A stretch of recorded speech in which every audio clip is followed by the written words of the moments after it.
Mladí ľudia uverili bohužiaľ tomu, že alkohol alebo cigarety sú bežnou súčasťou dnešného života. Že sú súčasťou ich životov.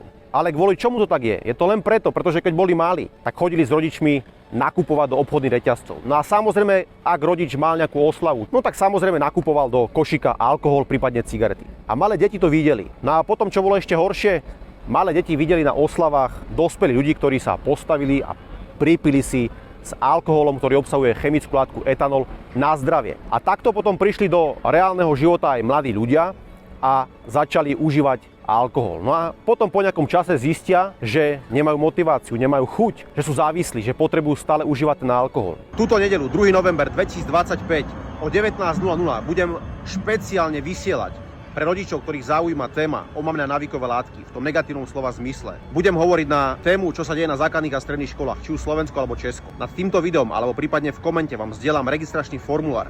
Nechajte mi vašu e-mailovú adresu a ja vám v deň vysielania, čiže v nedeľu, vám pošlem link na špeciálne vysielanie, ktoré bude živé a len pre prvých 100 rodičov.